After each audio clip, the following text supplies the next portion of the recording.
Awesome. Bob, we're live. Wow. I haven't been live for a long time. But your last name is Samtree, right? Satmary. Satmary, okay. Satmary. Had it flipped, okay. Awesome. Bob Satmary Hungarian. of Obetti's. Welcome. Yeah. Thank you. Well, I have to say it's a pleasure to be here on your show, Yeah. Tyler. Thank you. So where do we go from Well, here? what were we just talking about, right? You were just talking about, AI people. yeah. Watch out. No, I just I don't know too much about it, so I tend to see the apprehensive aspects of it first. Like my algorithms are getting bigger simply because I don't have a choice not to use AI. When I Google something, it says, well, I'm like, or I went and bought a crossword puzzle the other day, book, and I'm like, everything's just a little off here. And I took it to my friend. I'm like, well, what do you think? Is this AI or not? She's like, let me see. It could be, because the clues are just a little quirky, Yeah, so yeah. I'm like, oh, whatever. But, so I'm apprehensive with modern technology because I don't know the implications, so I make up the implications. And, like limited choices and stuff. Well, that was it. So me and my friends are putting together a movie. We're working on a script now and stuff. So initially, Jay's like, oh, we got to do it in 8mm. And everyone's like, forget it. There's no way. One, it's $1 billion, and 8mm, forget it. And then everyone's like, oh, well, we got to use our phones, Bob. And I'm like, well, that's fine. What are their options? I'll go with it, So, but then, they wanted to use AI to integrate into, scene, integrate it into our actual film, like the aspects of putting the film together. I'm like, what about tactile? We had a discussion about DVD players versus streaming. And I'm like, well, we could stream all we want to. It's fine with me. However, if we meet at my house, I have a DVD player and 100 B movies, and I like to look at the movie and read the, So I'm pretty old school like that, and I don't regret it. I kind of miss out on stuff. And also, I just hate the Big Brother aspect of it. Like going to the airport now, I traveled quite a bit, and it used to literally, here's my driver's license, get on the plane and go somewhere. Mm-hmm. And now it's facial recognition, eye recognition, bend over, stuff like that. So I'm like, but all in all, luckily I'm in Athens, Ohio, and I have my own little house in the woods, and so I can't complain. Yeah. How did you find your way to Athens? Like you mentioned, you were kind of here off and on. Like what is your Athens story? No, it was this insipid story of when I turned 18, got out of the house, like I'm a free bird, got my own apartment, Pontiac Firebird convertible car, 1968, and worked at Pepsi-Cola. It's like living the life at 18 and 19. So then I'm like, I'll start going to community college, Lorain County Community College. Met a lot of friends there. One of those friends had a friend who went to school here. Want to go to Athens for the weekend? I never heard of it. And Lorain is on the lake. Northeast Ohio. Yeah. Straight north, actually. Oh, okay. Right in the middle, between just a little west of Cleveland, 30 miles west of Cleveland. Cool. So we came down. Also, so that time, that was the early 70s, so I was raging, party person. So we came to Athens for the weekend, but we only stayed Friday night. I don't know what happened. I think my buddy had to come back on Saturday, but I'm like, wow, let's go to school here next year. Yeah. And he's like, let's do it. Cool. So I came back, and he never came back. But yeah, and it was, it was the same but different. It was 12,000 students. The war was just over, so no one had to go to no one went to school. Mm-hmm. So it was like Mayberry, Uptown. There was theater, bookstores, shoe repair store, carpentry store, Woolworths, a couple of actual department stores. Yeah. It truly was a little tiny town. Now it's more college-y. Yeah. But they still had 1 million bars. But and for me, it was just great because where I grew up was an isolated little community, suburb. I didn't realize how isolated it was, in the broader picture of things. But so when I came, then I started partying, and I'm like, oh, the world's so big and fun. And then when we came to Athens, I was like, wow. And then when I went to school here, it was like all these things that I learned about that I didn't knew existed, like jazz, modern dance, art, and freedom, and skinny dipping, I mean, all this stuff. So it was really great. And at that time, there was a big the cultural, it was blooming, blossoming cultural new ideas, that originated in the 60s, So there was lots of drug use and partying, but there's also a lot of personal growth, arts, and education. It was really great. I remember I was a senior and my counselor was like, well, you probably should declare a major. And I'm like, well, what? I love it all. It's so fun. Everything. I took everything. So I got a degree in international studies and then a degree in education. I was a school teacher and then a minor in languages or something. But it was, for me, it was, and always has been more about just, living, And it's, I advocate that all the time, and it seems more fearful now in the world, but yeah, as far as I'm concerned, I have one chance, so I experience a lot, then think a lot about what I've experienced in the world and come up with my own conclusions, right or wrong, and then, but as long as I'm happy with who I am, that's how I feel. Yeah. So far so good. Got a lot of friends, a fun little business, and lots of experiences. So yeah. So how do you go from an international studies and education major as a teacher to opening up Obetti's?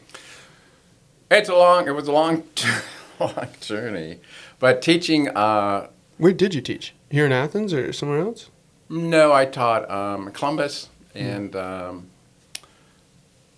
Hardeeville, South Carolina. Oh. Well, I lived in Savannah, Georgia, and taught across the river in Hardeeville, South Carolina. Jasper County, which is one of the poor school district or county school districts in South Carolina. So it was hardcore because I'm coming from Ohio. Well, but I'm coming from Southeast Ohio, so I didn't think it's going to be that much of a difficult challenge. I was actually living in Cincinnati at the time, but. Like this was the 80s, and it was,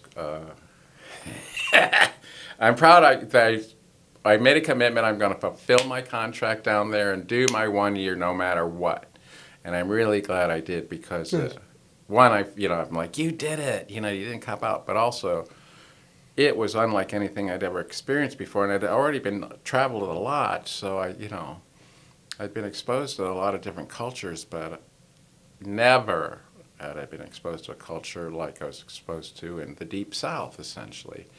So I didn't, and I didn't do research because I sort of thought everybody watched the same TV in the United States and, dressed the same and everything, but I was so off base, and then when I got there, I was so off base, and everybody reminded me how off base I was, and, it was like a very eye-opening for me and a huge learning experience. But there's memories that I'm like, okay, it's not like I'm really ready to go back and teach school in the South again. Because it was just interesting. I mean, I learned a lot. I was, it's all the culture that exists there. Well, I don't know about now. I can't speak about contemporary times. But then I was like shocked and appalled. When we're not on air, I'll tell you some stories. Okay. But it was really crazy because I was so naive, I guess. And I mean, maybe that's part of why I've been so lucky with life, not realizing that some situations I get into aren't really healthy or, life-inducing. So anyway, I got a degree in education. Then I subbed for a while, and then I in Ohio, and then I was going through a relationship. It got sour, so I'm like, fuck this. I'm going to, here's a job in South Carolina. I'm going to take it, because near Hilton Head, that was the whole point. It was right on the beach. So I'm like, Nice. awesome, I'm there. So when I got there, it was like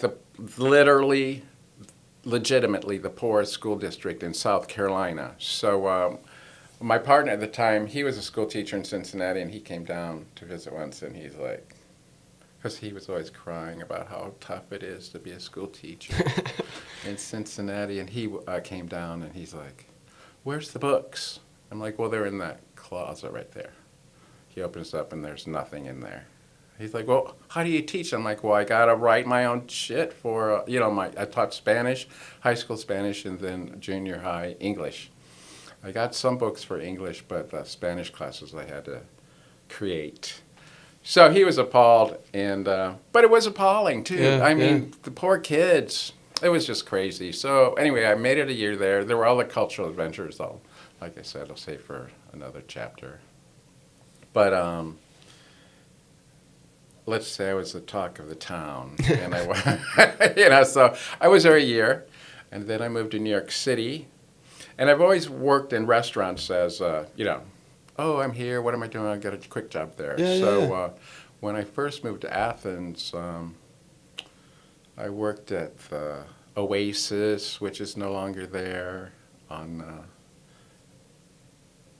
South Green, at the hill there, by the campus green. And that was like run by a local family. That was really fun. And then Tom's Pizza Place, Little Caesars, which I think was the second Little Caesars in America. Whoa. Where the noodle shop is now on Congress and Union, which is where we had our Fusion? Yeah, Fusion. That's actually where we had our second Obetti's at one point, cool. too, which was interesting. And then, so then I went to New York City, and that was just like coming to Athens. In between there, I had lots of crazy growth experiences, and then I ended up in New York City, and it was just even better. I just by running into people and friends of friends of friends, got these great, not a lot, but I maybe 5 different restaurants. One of them I ended up working at for years. But one of the first restaurants I worked at was Nishinoho on Lafayette. It was just north of Houston Street in Manhattan. And it was so fun because it was a Japanese restaurant. Mm. I never had Japanese food before.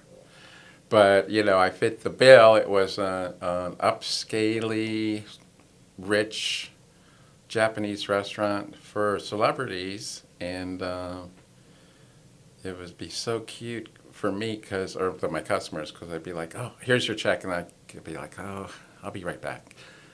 Is this right? Because they had 4 pieces of sushi and it's $100. Because I'm an Ohio guy. But also that was a weird thing too. The Ohio aspect resonates for some reason with New Yorkers and foreign guests, because Ohio is the mythological place in the middle of America, and it's kind of a scary place to be from or go to. So I don't know if I smashed those ideas or just enhanced them, but like Nishi was fun because I was only there like a year and a half, then I came back to Athens. But we had one of the stockholders or investors was Brooke Shields. So she would come in with her mother. Her mother would always cause a scene and have to be carried out. Tom Cruise came in and made out with Cher at one point. And it was the crew. There was about 8 of us. So it was really fun. You're like, look, there's Linda Hunt. Oh, look, all these stars. James Taylor had his wedding reception there. Sade had her after rock Radio City Music Hall party there. So it was just fun to be on the outskirts of all this dynamic, exciting, Yeah, what are those stuff. people like? Like just those like high level elite celebrities. Like, did you see any like consistency of like? No, in that context, there they were in Nishinoho because it was owned by a slab, and it was fine. I never felt like a lower class Yeah, citizen. talked down to or anything. Right. Yeah, that's good. Yeah, and then it was really great. I learned about Japanese food, and then came back to Athens. I don't know why or what happened for a year or two. Then I went back to Manhattan, and then my one friends had moved there, so I moved in with them, and then so I lived there for about from '85 to '94 on and off, and my best friend Joan, she married a Japanese guy, Osamu, who we met at Nishinoho. And then so I came back to Athens, and I went back to New York City, moved in with them, got a big flat in the Lower East Side. Alphabet City, which at that point was just starting to transition in gentrification. So, like, I would catch a cab for example, like I worked at Midtown or a club, uptown or whatever, and I catch a cab home, and several times the cabbies would refuse to take me home because of you don't go there. You're a white guy, Bob. I know I live there. You don't live there. I'm like, you want to go buy drugs. I'm like, I don't want to buy drugs. I live there. Avenue B and 3rd, So it was really great to be part of that changing aspect too, although at that point in the 80s was the worst in Manhattan. As far as crime and drugs and AIDS and crack, and Dinkins was the mayor, and not that he's to blame, but it was just crazy. Like after him, for example, Giuliani came in and kicked everybody out and made it Disneyland. But back then it was really super hardcore. And like I said, I'm really lucky to be alive because of, just all the experiences I've been through. And a lot of my friends aren't alive, even though we were there at the same time doing the same thing. So, but I got, the whole point, I guess, of these stories is that I've been exposed to a lot of different stuff and peoples, and things. So I came back to Athens and I moved back to New York City. My friend got me a job in this restaurant called Tatani, another Japanese restaurant. My friend Osamu, it was his friend, I forget his name, but the friend got me the job as a favor to Osamu so he could be out of Osamu's debt. You owe me a favor, give Bob a job at Tatani. Okay, deal. Nice. So it was really nice, but it was like, wow. So like Nishinoho was elegant and big and kind of laid back, and this was an upper middle class Japanese restaurant, well known because we get a write-up every year, one write-up at least, in the New York Times Food Review. Prices are good, sushi's great. So, and you have to remember I didn't know anything about Japanese food at all either. So, but it worked out great. It was weird because in lunchtimes it was wall-to-wall people. They crammed people in there. I mean, it was just like capitalize. Bang, bang, bang. So there was no rooms between tables. It was so interesting to me, and it was exciting. I'm like, whatever. That just feels like all of New York to me. Like Yeah. crunch. Never, always frantic. And I'm there about a week, and then they have a staff meeting, and I'm like, okay. So I go to the staff meeting. I'm going to say there was like at least 25 people work there. A big kitchen staff.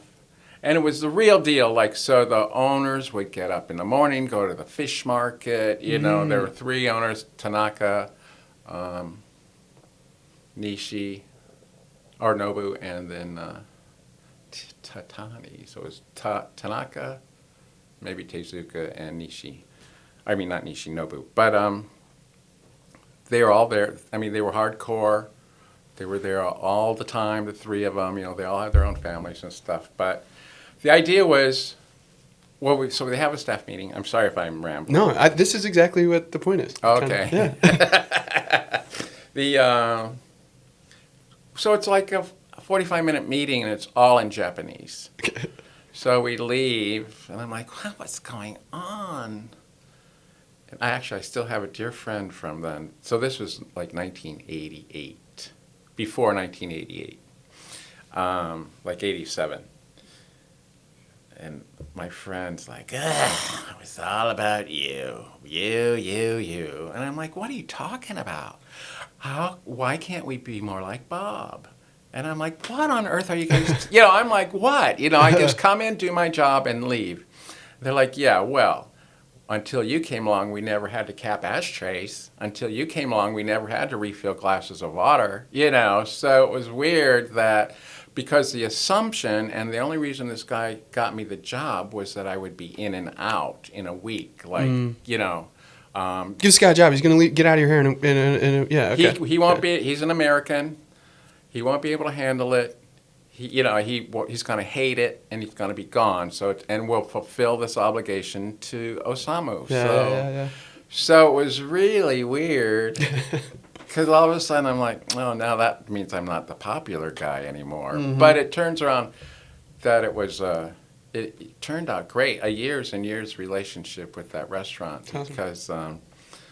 Because also that, there was well, I was the only American to work there, ever. I was wondering that when you said the whole meeting was in Japanese. I was like, did everybody around you, like, they all understood and you were just kind of... No, I was the only American, and that was the clinchers. Like, there's no way he's going to make it here, And one being American, because every culture has their own specific ideas of what the other culture is like. Stereotypes. Yeah, and so I was, an American, so it's like, you're not going to make it at all. So, but I did make it just because I was doing my job, but it was also just exciting. What's this food? Ew, an eel, with sweet sauce on it, fun. And then we moved into a bigger space, and then it wasn't celebrity-oriented like the other Nishi was. It was neighborhood. Once in a while we'd get, some people, and they're like, Nureyev came in and ate, but you have to imagine it was a long, narrow, like a bar uptown, like 15 or 20 feet wide and then 40 feet long. Mm-hmm. It used to be smoking, the smoking section was here, non-smoking's here, and all that silliness. But I got to learn a lot about Japanese food, and then hang out with the Japanese people, because I was a novelty, so... it was just great, learning all about Japanese stuff, and then the other side of New York City, the clubbing, and the cultures were just so great, because the 80s and 90s, early 80s, well, the 80s specifically were over the top, like, I miss a lot of contemporary culture, because I was so involved in, like, the local Manhattan culture, like clubs. Oh, it's just awesome. I mean, I don't think I could live in a big city any again for long term, maybe for a month. But at that point, I had a bicycle, get anywhere and go anywhere, and a bike was the secret, because cabs, trains, and cars were really a pain in the ass. Yeah. But, so, I don't know why. Oh, I know why. My friends are graduating from college, so I'm like, hey, who was it? Matsu. I always would bring, not always, maybe 3 or 4 times brought my Japanese friends to Athens. Cool. It was so fun, because they're like, so afraid, because we have other than presidents, a lot of serial killers from Ohio, so they're like, no way. So I brought my one friend Matsu. He was the manager at Tatani, and he just had a breakdown, essentially, not a negative breakdown, but like, one of my friends was graduating, and their house was on a hill in the woods, in the truest of hippie type of settings, weed and bubbles and all kinds of stuff, and bands playing, and it was a beautiful day, and he's uptight, Japanese, I mean, they don't really, I don't want to stereotype or generalize, but my experience with my group of friends was Hardcore for sure. Smoke, smoke, smoke, drink, drink, drink, gamble, gamble, gamble. That Hmm. was their lives if they weren't working. And they were expats. And once there's this sort of, at that point, if you left your culture in Japan for New York City or something, you're out. You know, Mhm. that you got to make it. Because Yeah. if you go back, you're, humbled or, it's just like, sorry, you just can't cut it here. And back then, they still had that work for life, in the companies and stuff. So Just meaning like a very poor work-life balance. Like there's all they did was work. Is what you're trying to say. yeah, Yeah. and if you could get in, and it was hard. I mean, I couldn't imagine that type of system, and I don't think it exists now anymore. But if you got into a company, you were so grateful, and then it was assumed you'd be with that company for the rest of your life. Yeah.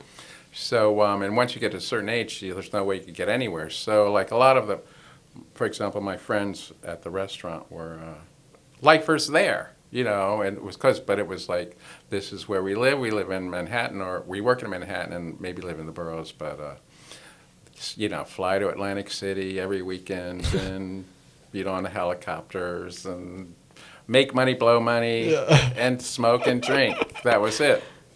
And then like 3 or 4 times a week, we'd go out after work to Japanese like karaoke bars, and just it was like going on a world trip, but I didn't have to leave, Manhattan. So anyway, I bring my friend here, and like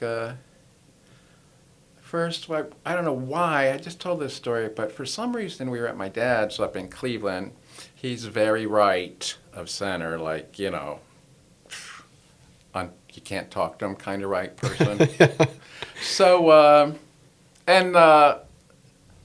I mean, he had a good life, but just a very limited life in his experience, and that was fine with him, and I respect that. But my grandma had passed away a year or two previously, so me and Matsu go to see my dad. Like I said, I don't even know why we were up there near Cleveland.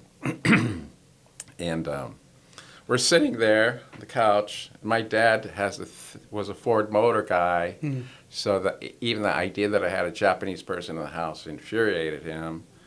But he's like, "Oh, here, this is supposed to go to you." And me and Matsu are sitting there, and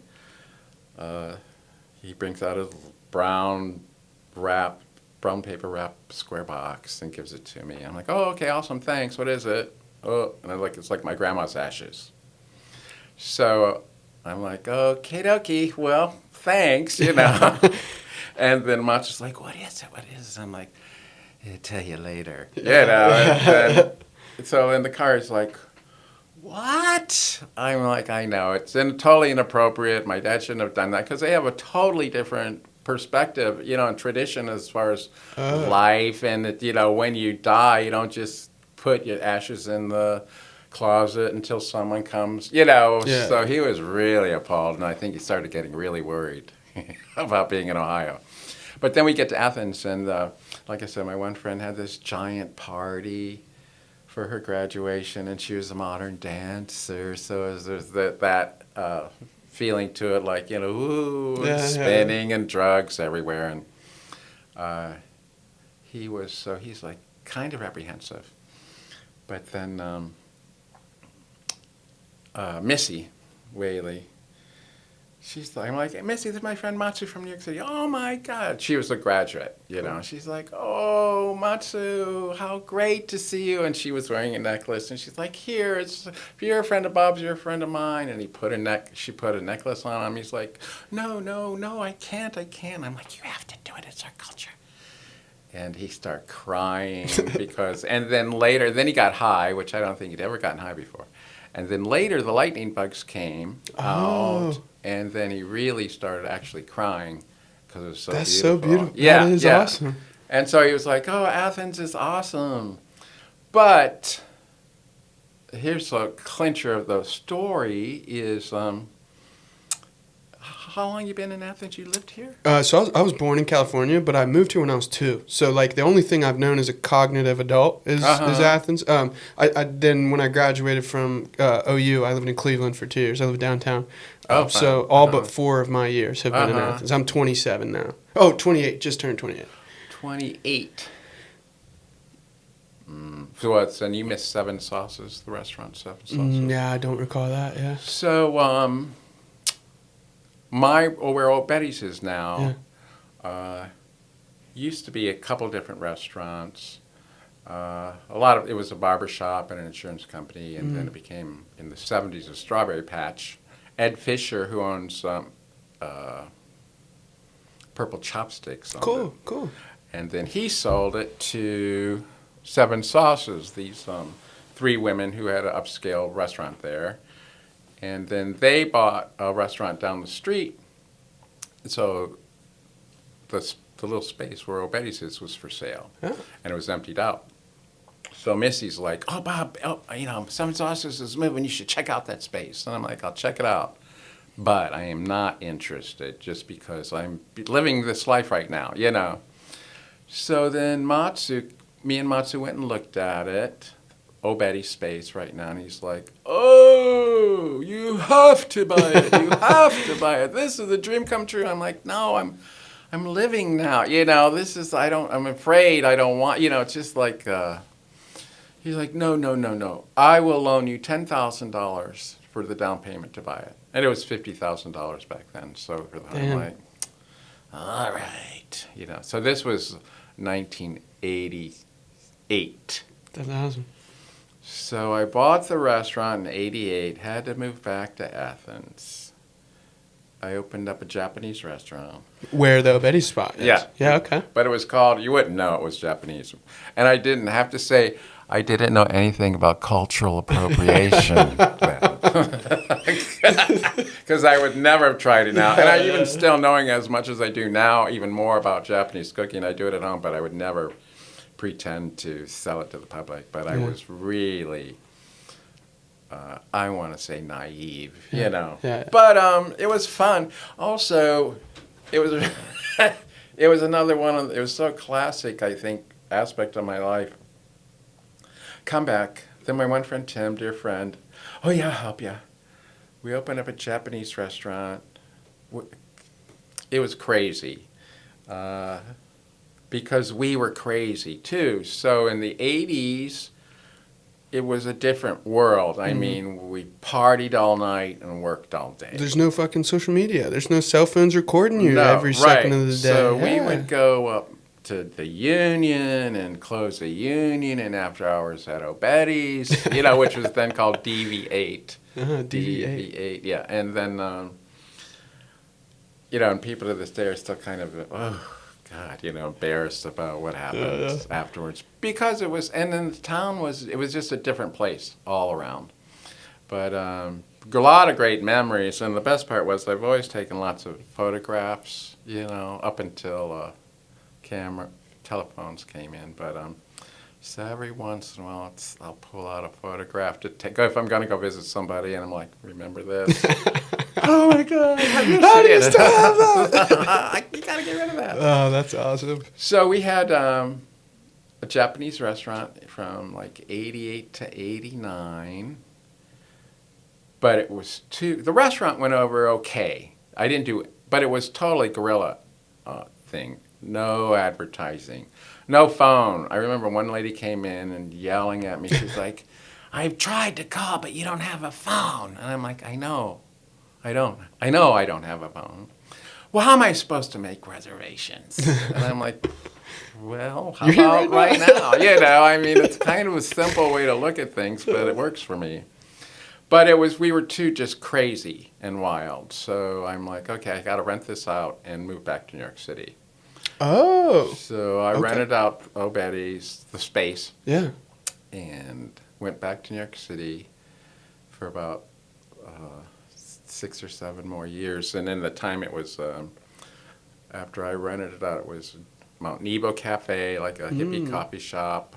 And then it was a Kim's Korean restaurant.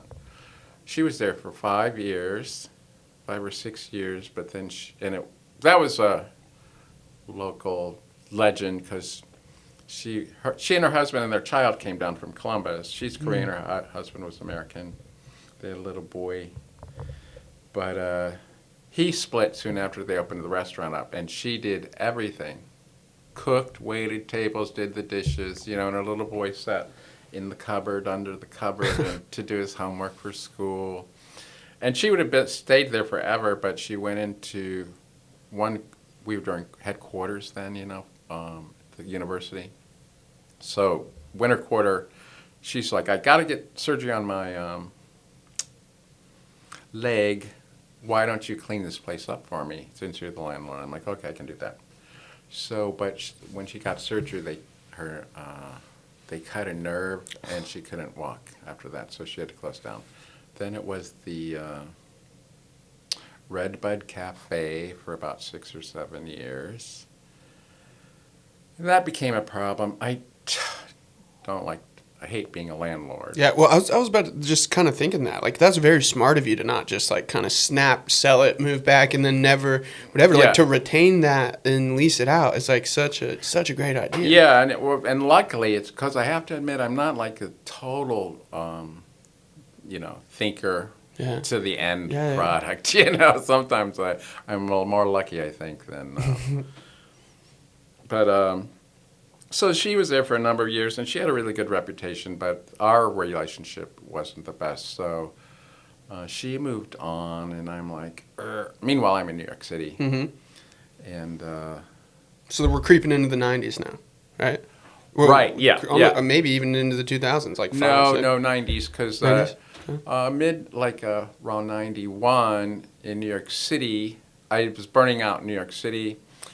I was...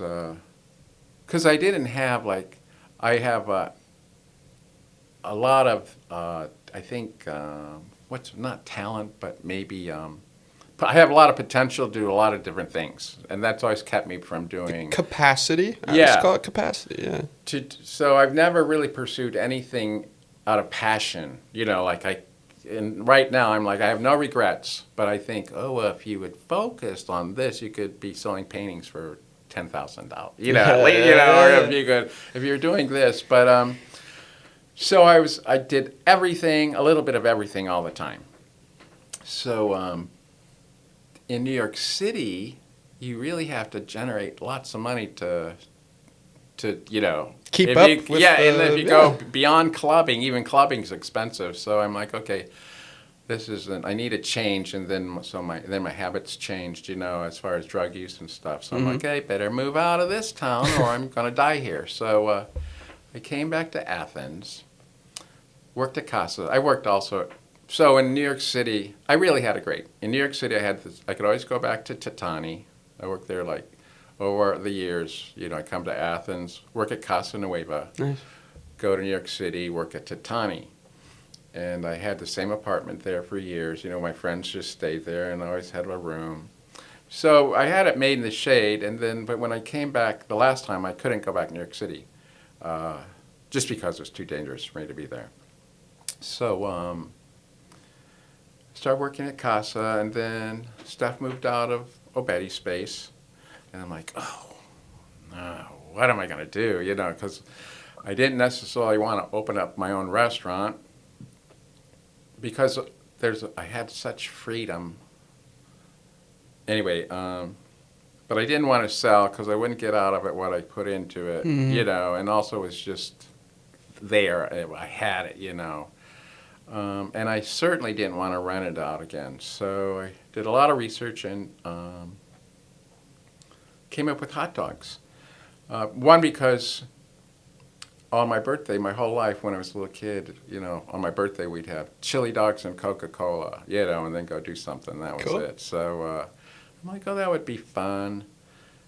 And the criteria were it had to maybe at least make a profit, and then mostly be fun to do. Yeah. And, low stress and stress is never low, but, low cost, something that I think I could do that would be fun, unique to Athens. And everyone's like, well, Bob, we got Larry's. But the biggest thing was it was perceived, that is generally perceived, as like hot dogs, Bob, are at the low end of the totem pole. I'm like, everyone's suggesting pizza. And I'm like, well, there's only 25 pizza places. How am I going to make a niche, Yeah, man. So I tried to explain to people that there was such a good thing. There's a thing as such a thing as a really good hot dog. They're just hard to find because people don't realize, that there is such a thing as a good hot dog. Yeah. So, and I found one. My business partner at the time was in Cleveland, and he's like, "Oh my God, I found the perfect hot dog," which is the ones we still use to this day. 22 years later. That's crazy. That's awesome. So, they come in links, made in Cleveland, all beef natural casing. Bob Gutwein, his company, 5 Star Meats. He's been a trooper with us ever since we started. Awesome. But I mean, the hot dog itself was so exactly what I was looking for, but I had already developed the sauce for the hot dog, so I had to change the chili sauce in order to make it, pair appropriately with the hot dog itself, because the hot dog is much more robust. You've been to Obed. Yeah, right? Of course. Yeah, plenty of times. I haven't been inside since before COVID, but like as a younger kid, middle school and high school and whatnot, I definitely remember going in there, the yellow walls and everything. Yeah. But I just then I was trying to think back. I was talking to my friends in college, and I was like, dude, when was the last time you were in Obed's?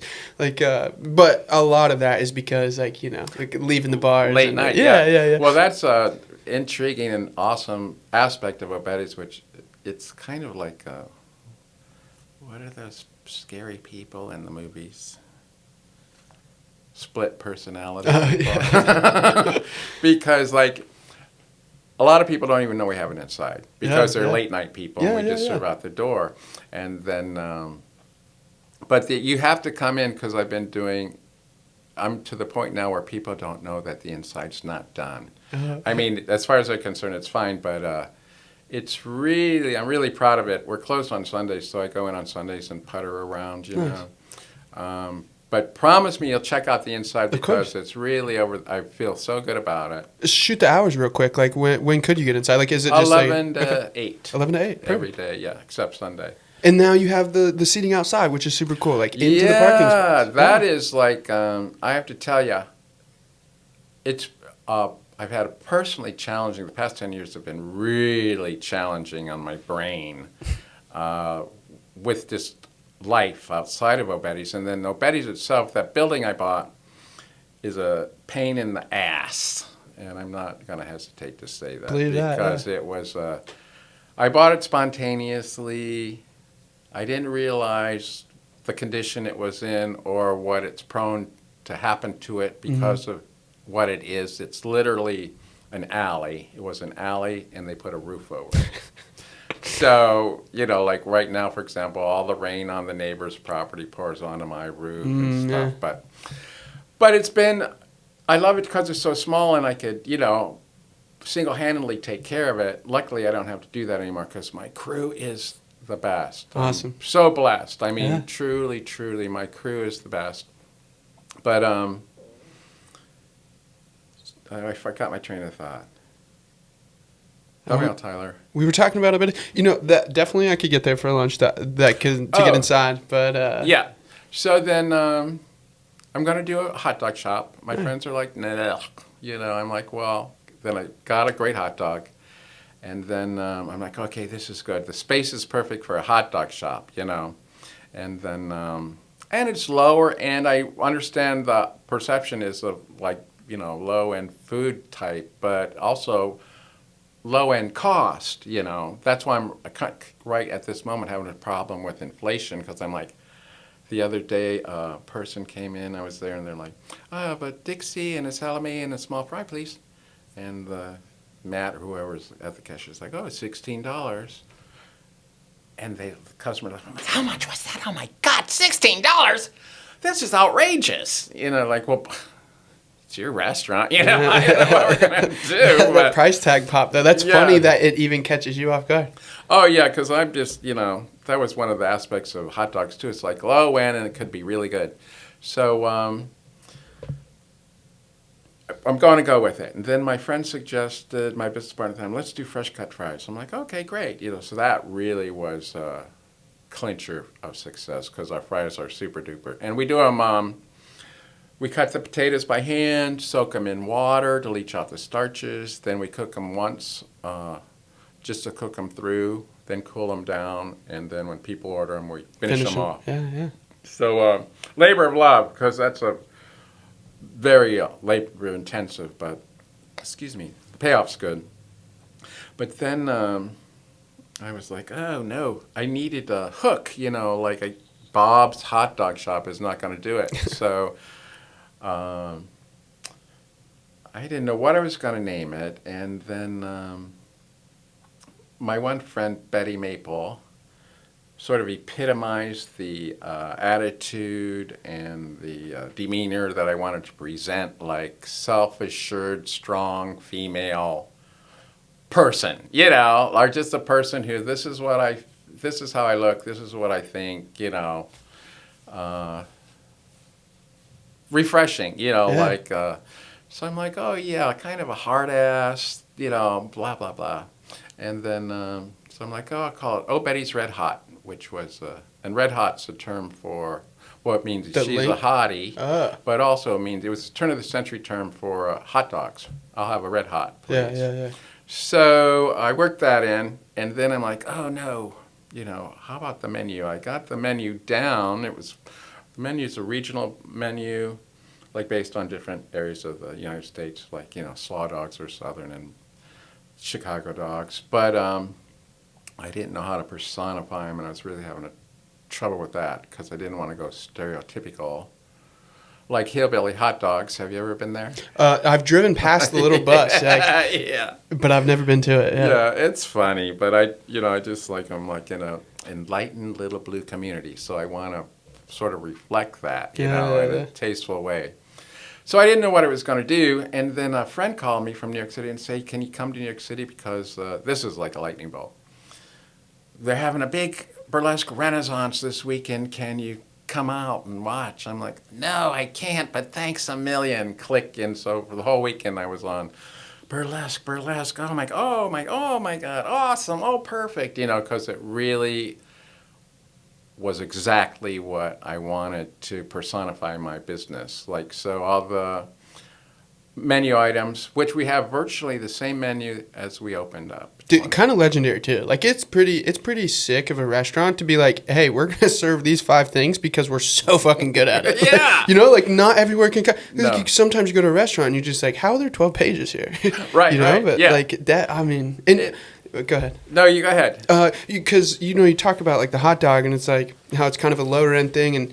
Well, not like there's a time and place for Larry's, love Larry's, but like it's not even the same thing. So bad, right. like a Larry's hot dog, like a Weenie Wednesday dog, or like honestly, my Larry's thing is like it was like well, yeah, or like we would always get like ice cream there on the way home from a baseball game. Yes, so, like that's what kind of. But then the O'Betty's thing, like the O'Betty's is so fire. Dixie and a Cajun fry, like fired up, like I could run that every day. But yeah, appreciate it. Yeah. Well, and that was for me part of the early concept too, because I'd been in the restaurant business for so long.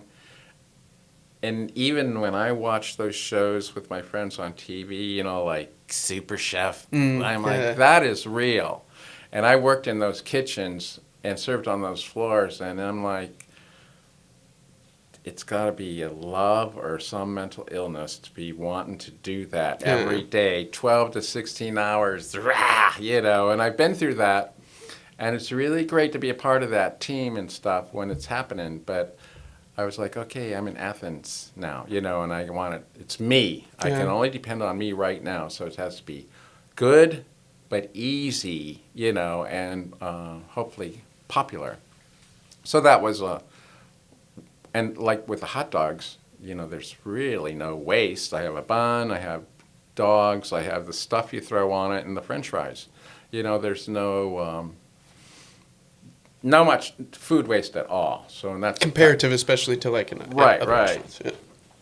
So that was really fun. I remember researching. Then I had to research all these biographies of all these burlesque stars, and I'm like, oh, I love you. Like there's this one woman, Zorita, and if I could reincarnate, I would be Zorita because she was a kick-ass, big blonde.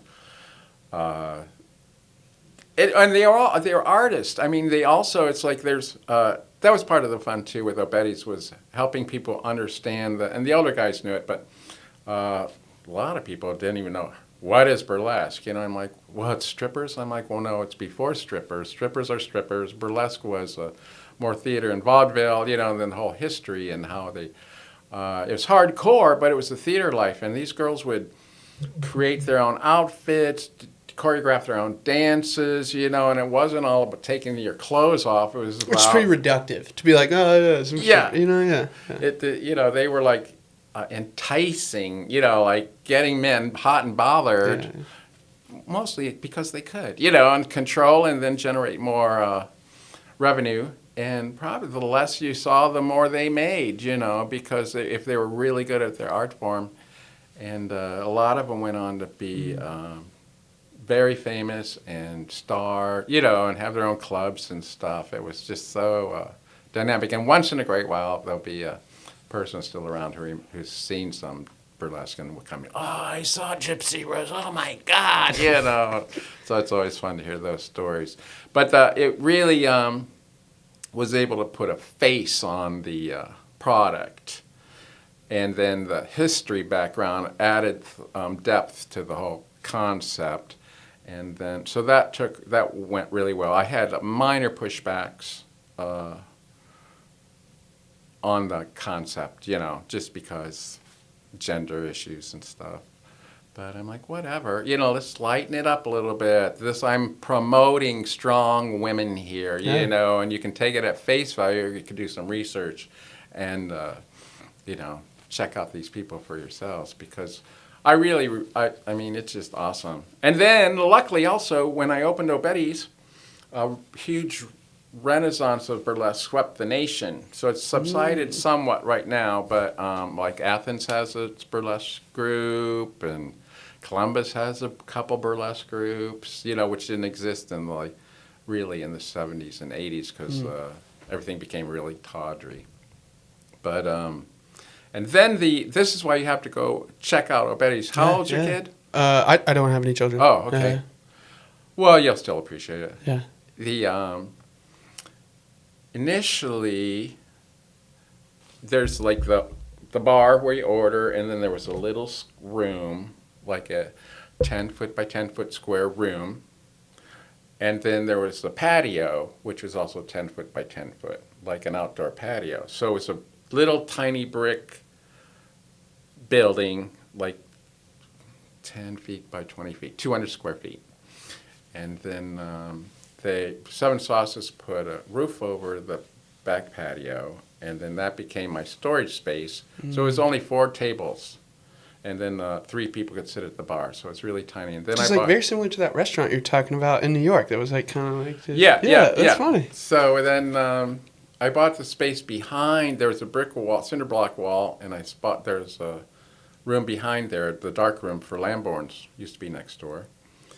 So I bought that and broke through and turned that into our storage space, so that then the second room became our second dining room. Mm-hmm. And then that became our hot dog museum, which started out with just people bringing stuff in. Hot dogs, like, oh, here's a Oscar Mayer Wiener whistle. Oh, thanks. And then, so that was another thing that turned out to be really great, because I'm like, what? Hot dog memorabilia. So I started researching that. I almost brought it today. It's called, it's not in the museum yet. So anyway, I have a museum, tongue in cheek, but I bet there's I'm going to say at least 1,000 things. Wow. So it's only literally this big as this room. Yeah. But it's this wall, that wall, and then shelves everywhere. But it's like, and it's really great, because they help when the customers come in. They're like, "What the heck's going on?" I help them understand the history of the hot dog, the history of burlesque. They're integrated. It's American, if that means something to somebody, and it's really quirky and fascinating. Like, I have a wall of hot dog cookers. Like, every 10 years, going back 100 years, someone's like, I got a great idea for a hot dog cooker, check it out. So it's just, to me, it's like the museum part is an homage to the genius of man and kind of the sadness because like there's all these great little things that I could see me like, oh my God, I'm going to make $1 million. There's so many examples of that, and it's like, well, maybe you lost $1 million, But there's just so many fun, ingenious little tools to enhance your hot dog cooking. Needles, giant hypodermic needles where you suck the inside of the hot dog out and squirt it away and then fill it back up with jelly or whatever. Hot dog banks, radios, games. It's just so fun. And then and the hot dog cookers are the best. And this one I got, I haven't put it in yet. One of a kind. It was, we have a squash penny machine in there. So that was my like little private, like, okay, all the quarters is mine, to do what I want. So I was on eBay, which I don't go on too much anymore. And I had like $300 in quarters. But I was going to spend it for like, maybe a pair of shoes or, a trip somewhere, go to the lake. But here's this hot dog cooker. It was so amazing. And it was $285. And I'm like, I'm not going to bid that. I'm going to bid $10. Yeah. And then I'm like, $300. Just because it was one of a kind. Yeah. When you see it, I'll show it to you someday. Yes. It's just, because pretty much all hot dog cookers are generically the same. Electric or steam. You put the dogs on prongs and electrocute them. And then they just have different shapes for that type of mechanism. But this, I got a hold of the guy I bought it from on eBay. I'm like, what is the provenance of this? He's like, well, all I know is that I bought it at a yard sale, and the girl said that her grandpa made it in the basement. So I'm like, that makes sense because it looks like I'm calling it Frankenstein. Yeah, okay. Because it's so beautiful. It's metal, and I could see this old grandpa in the basement like, this is great, hammering and things. It's got beautiful round knobs, and it opens like this, and it opens like this. This is to cook a hot dog. It opens like this, and it opens like this, and then there's a plug. There's a plug to the wall, and then the plug comes and then splits into two plugs that goes in each side of the hot dog cooker. And then there's a needle, and the inside has like a waffle pattern to it. Okay. And it's all old heavy metal on a round pedestal, and it's about this high. And then there's this little needle in the middle of it. I guess you put your hot dog in. I haven't tried it because it's very scary. Yeah. But everyone Old metals, loves it. Yeah. And then two plugs merging into one plug. I'm like, whatever. But so that's this summer. I hope to get that installed somewhere. But Cool. yeah, so it's fun. Everything's working. At the restaurant, it's beautiful. Yeah. And then the first room is called the Boom Boom Room. That's where I have photos and posters of burlesque stars and stuff, and a lot of autograph pictures and stuff. But let me clarify, the biggest thing totally is the community, my staff in the community, because I've just gotten so much support from day one when we opened. It's been, that's the most gratifying part of the whole thing. Like, I'm a member of a community, and I have a lot of friends and family members who don't understand what it is to be a community member or like an intense community. Like in places like New York, was the restaurant the community that you were leaning into, or and that is just a lot more expansive here versus like where in New York it's like you have this small community of the restaurant, and then obviously like do things outside of work and stuff. But that, like when I left for Cleveland, I struggled hard to like just root somewhere or like feel. It's like sports. So then that's where it's like, I get why you like sports so much. It's like there's so many people here, you're desensitized to it, but when we all put on the same garb, like now we're connected. And like I understand sports as a sense of community, but it's just like so much different here. Yeah, I mean it's just Yeah, so that was and it was really hard to make new friends, like for me, and not just for me, but for my peer group from Ohio, because a lot of us went from Athens to New York City mostly. At that point, it was New York City was a destination to be dancers or musicians and stuff. And unless you knew somebody there, I mean, because everybody had their thoughts. Like, I'm from Ohio, stay away, and it crossed all. It was really bizarre. Like, I remember, it was always learning, but not always in a positive way.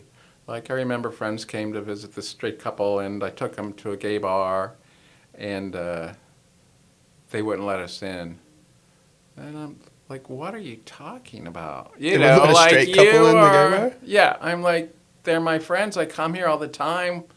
Sorry, dude, I'm like, this is, backward. And I just came from the South. I'm like, what, are you fucking kidding me or what? So there was that kind of weirdness. A lot of, like, my Japanese friends, I was, once again, they were my group. My home life, with my friends that I lived with in my apartment, were from here. And then a couple Japanese people, we all lived together. Then the Japanese people group was my activity group. Like, let's go skiing or let's do this or let's do that. My roommates were my artistic group. Like, let's go see, this exhibit. That's awesome, or, yeah. And then my, once again, I'm just a really lucky guy. Yeah. Because I'm an idiot or whatever. But so there was this one bar called The Bar. 2-3 blocks from where I lived. Now I lived in Alphabet City, and so this was an Avenue A, I believe. You'd walk into it. So I compared it to the Union years ago. A dive bar, painted black, pool table in the corner, bar over there. Maybe twice the size of Tony's width-wise, know. Yeah. So I don't know how I discovered it, but that was my then social life bar. And then there was a club scene, but that was more just like a couple of dear friends that we'd hit the clubs with or by myself, because that was, you didn't really need friends or anything to go to the clubs, just drugs. So but it got to the point there, and the odd thing was, though, I really didn't socialize with my bar friends outside of the bar. Yeah. But after work, I worked up to Midtown, ride my bicycle down to the bar, lock my bicycle, walk into the bar. There'd be a Rolling Rock there sitting for me, and then there'd be someone who scratched my name onto the chalkboard for the pool table already. Yeah. Cool. It was just great. It's like, oh, wow, that's weird to be, because it was really hard to fit into places that, you didn't grow up or be there for years. Yeah. So, I've just been really lucky. And then the best part, though, is to be able to come back to, like, Athens or have a place to come back to, because otherwise I would be dead, Yeah. So it was great. I got back in '94, and started working at Casa, built a little house, and then opened up Obetti's. And then lots of challenges for the past 20 years, because then family and stuff, all these things I didn't plan on, I had to deal with. Yeah. And then the building itself has been very problematic. The roof fell in and, all kinds of stuff. But all in all, right now, as of this moment, great. The parklet's in. That feels good because it's installed. It's one of the few things I've actually gotten completely finished, as opposed, like the restaurant I'm still working on and the details, and like when you go in and you'll see there's like just I try to walk a fine line between tastefulness and brassy versus classy. Yeah.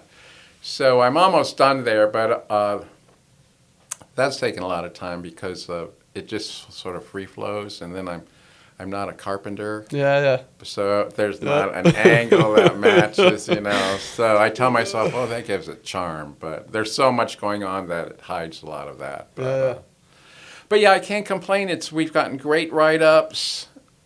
Was it Travel and Leisure magazine? On one of their posts, named us one of the best top 20 hot dog shops in Canada and the United States. And we've gotten little write-ups in every major newspaper except the Cincinnati Enquirer. So yeah, no complaints. It's been a lot of fun.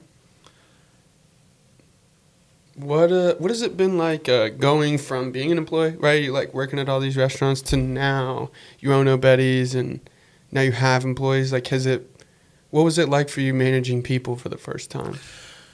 Well, not really difficult at all because I've always been kind of a director, just because it makes it I think it makes it, in hindsight, and I've thought about this a lot lately, easier to deal with people if you just tell them what to do. Yeah. Okay, yeah. I'm always trying to be understanding and stuff, but I've always been independent. Like, I got my first job when I was 6 or 7 delivering newspapers, and I worked my whole life, and I've always been kind of a people person, like even in school. And I was a free-range child, so just, get out of the house when the sun comes up and get back home soon after the sun sets. Yeah. So, and like in high school, it was just never really a problem directing anybody or being part of a group, essentially, just because I was always in that dynamic, always. And then CASA I worked at for years and years, even before it was a co-op. You mean like employee-owned? Is that what co-op means? Mm-hmm. Yeah, okay. So I don't know when that was. They're going to be 40.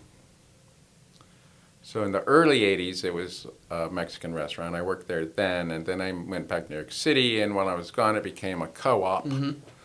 And then when I came back, I was part of that. And that was really great because, like in New York City, no one told me what to do, and I didn't have to tell anybody what to do just because I did my own thing, and good, Bob.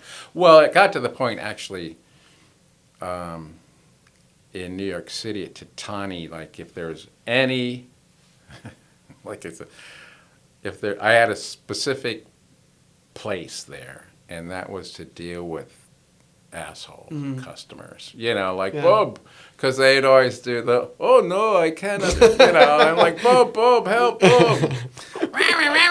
Oh, come on, I'll take care of you. Let's go over here. So they were really sad when I left. They had a big party for me and everything because they're like, verbatim, Bob, what are we going to do with all the assholes? Because I was like, and then they would even ask to sit in my section, the specific group of people. Yeah. But I really had it made. I have to say I've been fired a couple times. But even then, I don't know. I'm just a lucky person. Like this one time I got fired. I was working the night crew at Pepsi-Cola, loading trucks, A pallet fell over. This new guy with ambition told the boss, rah, rah, rah. So I got fired that night and didn't go to work the next day. And then the next day, my buddy comes in. Bub, you weren't at work again today. I'm like, well, I was fired. Oh, yeah, well, Kevin fired you. I'm like, yeah. He's like, well, who's Kevin? He's like, come on, you've got to be to work today or you're going to get fired. Yeah. I'm like, okay. Because Kevin was some newbie, but my friend was dad, blah, blah, blah. So I've always been fortunate, but I don't feel I've ever abused my positions, which is maybe why, I'm so lucky with O'Betty's and stuff. But and then CASA was really great and interesting because when it formed as a co-op in the 80s, I got there in 85 or 86. They still have our pictures up from those days, but nice. It was really great. It was another aspect of like, okay, cooperative socialism, blah, blah, blah. Kind of interested. Let's see what it's like.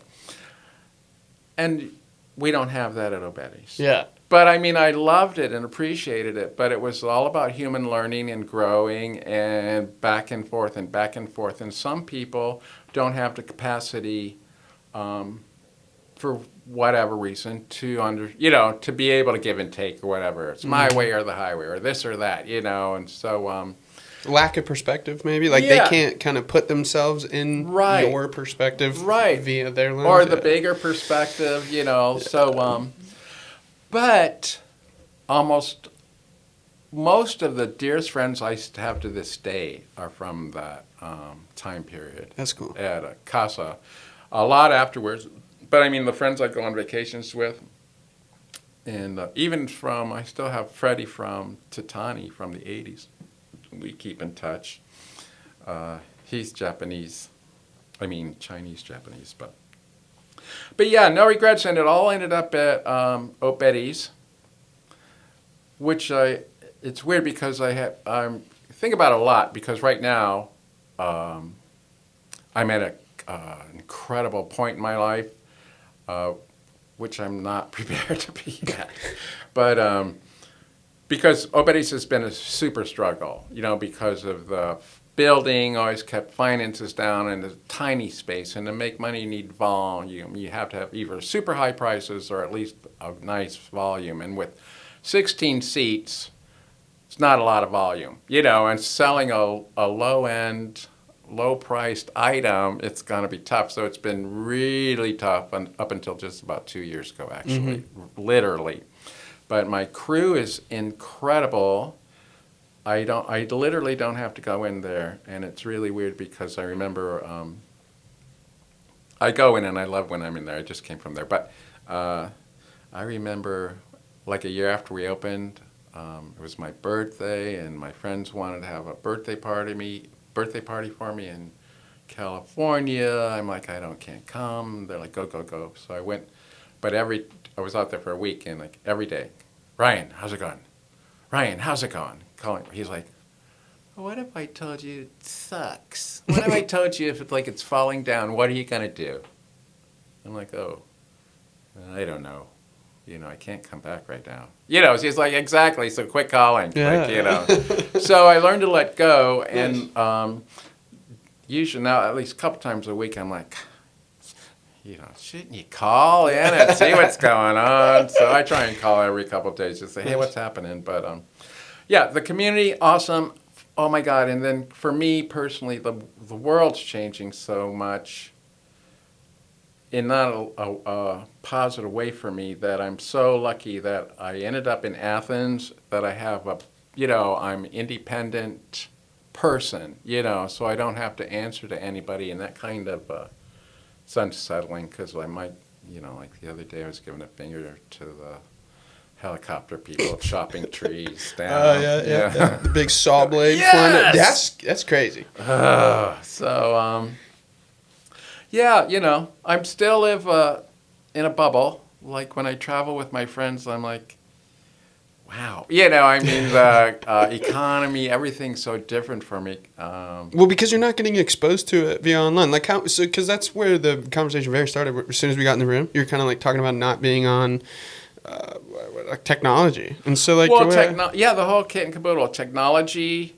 Because it never really interested me, because I've always been doing something else. And I don't have time to, like, even streaming. So my sister got me some Amazon Prime on TV. Prime Video, Yeah, oh yeah, Prime Video. So I've always had a TV, and I've always had a VH player, and I have hundreds of VHS tapes and like about 100 DVDs, because that's my thing. B-movies, movie theaters, and then watching them. So I can go to my collection and be like, fantasy, whatever, click, boink. Or I can go to, and this is what I'm arguing with my friends about, well, Bob, we have Basket Case on streaming. We can just get it. Okay, fine. Let's do Basket Case on streaming. Let's see what this one. And it was funny because my one friend was kind of upset that it wasn't, It wasn't like he anticipated it was going to be. But I don't know. I'm just like everything. Not that it was great back then, but, this is my world. I'm content in it. Although, I'm out of touch in the context of, I'm certainly not a millionaire or like a thousandaire. And it really hits home when I go out, to eat dinner. I'm like, whoa, wow, this is, like I told you, I was like flipped out when a customer 16. at my restaurant was charged $16. I'm like, you're kidding me. Oh my God, I'll never be able to eat here. So, but I'm really, I'm very happy and I'm very fortunate for the way things turned out. Yeah. And especially now, like I said, because it's been so rough since, like in 2017, the roof collapsed at Obetti's. That cost huge money to get fixed and took forever. And then, and we almost went underground then. When that was done, then we had COVID. Yeah. Which, by the way, there was a long period of time because I bartended at pub. I was in college. Like my last year of college was when the pandemic happened and everything shut down. But like they left the bars open for a little bit. They shut it down. When they opened them back up, Obetti's was the only place I could eat at for like months. Like there was just after 10 p.m. Yeah. Which is just like that might sound crazy, but like in Athens at 10 p.m. is fucking 4 p.m. Anywhere else. Yeah. So then it's just like that was crazy for so long. Like that was my last stint. Like we would go to me and the bartenders would go to Obetti's after every shift, like during the pandemic because like nothing would be open. So shout out to Obetti's. Thank you. Yeah. Well, we had to, and it was, but that almost killed us too. Yeah. But then I have to thank Uncle Joe. Came through with some restaurant development funding or something, which saved the day. That's awesome. And then inflation came. So up until like the year, what is this, 2025? Yeah. So 2023, things really started to gel as our reputation's grown and pretty much solidified. We still get a bad review once in a great while, but it's more of a personal issue. Yeah, it's angry people, hurt people. You know, is the thing. And but we did get it not even that long ago. Like you had mentioned, a review said, "Oh my God, it was just as good as it was 10 years ago. I can't believe it." So and our reviews are really great. And then for me personally, I love them all because it kind of validates me, as my thoughts or whatever. But my favorite are when they do interview or comments on the interior design. Like, oh, imagine John Waters meeting, who's that guy? Eccentric people, it's kind of over the top. It's fun, classy brass, yeah. So I can't complain. I still don't have the car of my dreams, but gotta wait. Everything's good. I got my own house, live in the country, got a business that's well known, and I got a great crew, so everything's good. And freedom now. I was been between the financial thing has been always been challenging because my mom moved down right after I opened Obetti's unexpectedly. So that was a huge, I didn't realize how expensive the past 20 years were. And she just went to heaven a little while ago. I'm sorry to hear that. Thank you. But it was, everything's good. She had a great life. Good. But now I just have to deal with her state, and then I'm like, I'll send you a postcard from Thailand, probably, because I think that's where I'm going next. But everything's great. So you do still travel? Like now that you've got a team that can take care of it and stuff, you feel less risk to still get out there and travel? I'm mixed because even in spite of the business, originally my trips, I've traveled since I was a kid. Yeah, like, oh, Mom, can I go to Ross's for the summer? Sure, honey. I'm 8 years old, go with my cousins. So I've always been going. And then I would travel for experiences and to learn. I remember right after high school, I I'm like, oh, it was kind of weird. My my parents were very young when they had me, and I wasn't planned necessarily. So I remember going to the kitchen. I was a lifeguard right out of high school. Julie Towsley had just got back from Europe, and she was a lifeguard. And I'm like, came on, I'm going to Europe.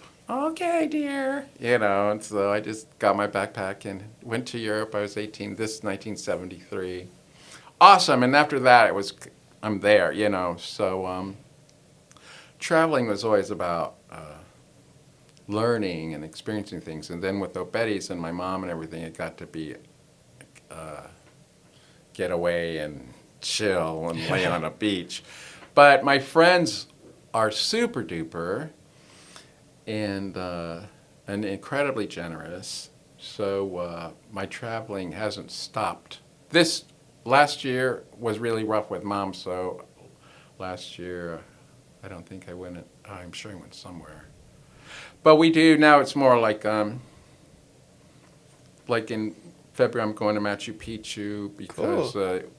It was one since I was a little kid. In my books, I'm like, what is, or we just do. And last year, I know we went somewhere last year, but I don't know. But I'm looking forward to traveling now with an embracing of the culture and learning and stuff about it, instead of like, okay, could we just go to a beach? I need to lay down, yeah. Sort of thing. So, yeah. So it's all been good. And that I'm still alive, too. That I've had a bunch of near-death experiences that I don't want to get into now. But yeah, so I feel grateful and lucky and happy. Yeah. So Obetti's is like I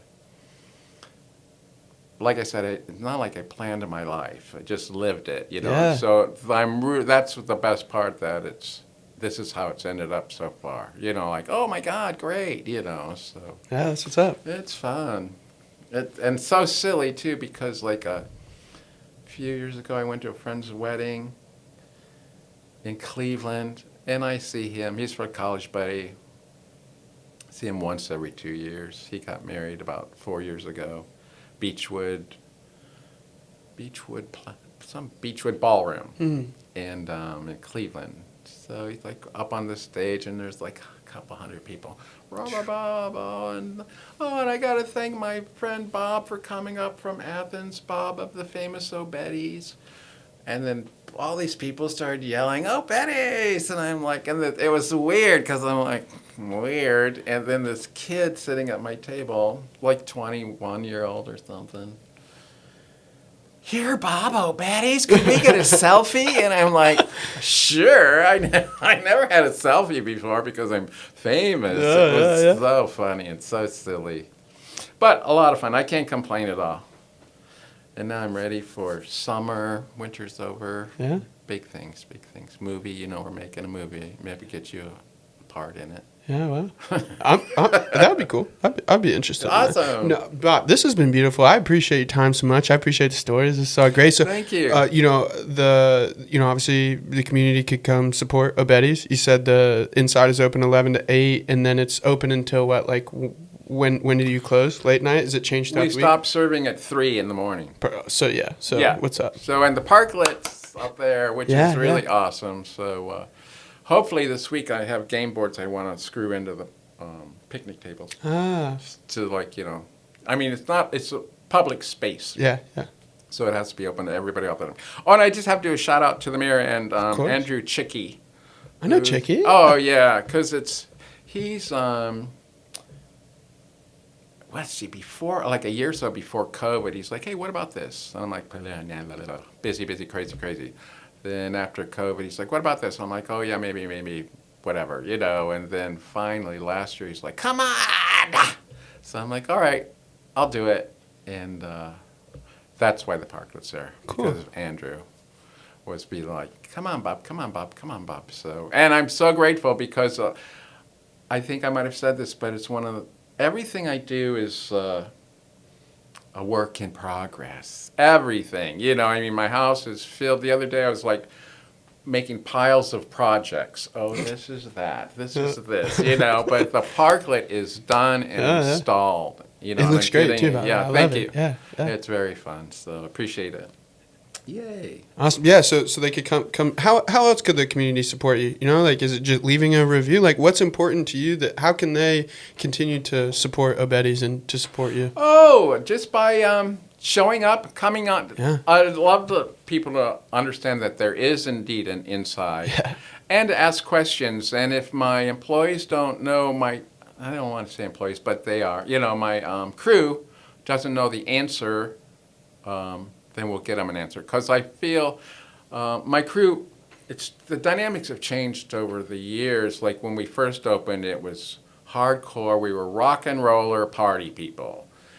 And it reflected in everything, you know, the service and everything. And now we're much more mainstream and, you know, we're business in that aspect, like no more after hours at Obetti's and stuff, which I lament. But but it's, you know, I love people to come in and just, it's a learning place Yeah. for me. Because when I was a little kid, you know, field trips to Edison's birthplace or these little museums, you know, and I kind of, it's just a reflection of me, I think, in a positive way, you know, like, and it's weird because when I started it, I never intended it to be or thought of it as being as a family restaurant. I'm in a college town with crazy people. So, you know, I'm like, this burlesque thing will go over really well. And like I said, I got hardly any feedback or pushback on that. And that it indeed, well, like today, I just came from there and Matt's like, oh, Jade brought in her baby. And I'm like, you're kidding. So we're like in the third generation of people who have worked there. Like Jade. Norris. Jade, do you know Jade Norris? I graduated with her. Yeah. Well, so her uncle Dave, Gino, her dad, would come in when we first opened all the time because I worked with Gino's brother Dave at Casa for years, and Dave actually helped me out at different interpretations at Obetti's. But Gino would bring in Jade and his little son, and then the other daughter, I'm sorry, I forgot your name, with Joanne. And even today, I'm like, well, we have pictures of Jade working at Obetti's. She's this tall with her, running around. And then when she graduated from high school, she did start working at Obetti's for a while and then moved on. So it's been really weird since 1988 to watch the actual city and the people themselves grow. I don't want to say and get older, meaning grayer, like, oh my dear God in heaven. You know, it's kind of weird, but it's been really great. That once again, that just reinforces my belief that I'm so lucky to be like that. It's my local heart, you know, that location. Yeah, man. So, yeah, so there's like generations of people who work there now. That's It's so cool. weird, like crazy. And fun. And then so many of the people who work there since we opened are still locals or have moved on, but there's still communications and, you know, people coming back and saying hi and looking for their photographs and stuff. But yeah, it's fun. I'm really lucky. That's all I can say. Yeah, I mean, it's been so enjoyable for me to like watch these stories just kind of like come through like your consciousness and like the smile that comes on your face. Oh, good. Like, thanks. you know, this was a great conversation. Awesome. Yeah. Well, when we're not on the air, Yeah. There's a lot more stories. Here in 10 minutes. So, Bob Satmary. Correct. Bob from Obetti's. Yeah. Thank you Thanks. very much. Yeah. Appreciate it. Appreciate your time.